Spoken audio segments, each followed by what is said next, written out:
Da li bih ponovo sve isto?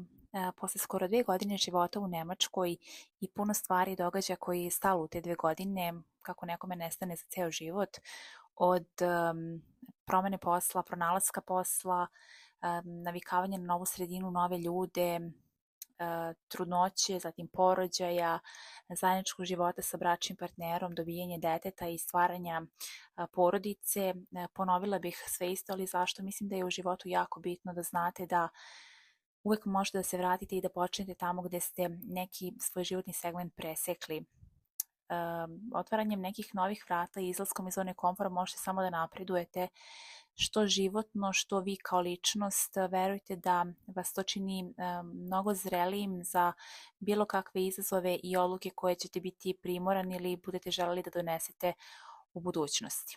Priznajem da su prvi mjeseci u jednom novom sistemu, u novoj državi, među novim ljudima, na novom poslu, na stranom jeziku izuzetno izazovni, ali sve vas to čini spremnijim za život koji neminovno sa sobom nosi različite izazove. Posle ovako nekog iskustva ja sam zrelija i spremnija za bilo šta što život sa sobom nosi. Na svu sreću sve one ružne stvari brzo prođu i za svaku promenu je potrebno jedno vrijeme da prosto imate bilo kakvu svijest da li vam se ta promena sviđa ili ipak ne. A šta vi mislite o ovome?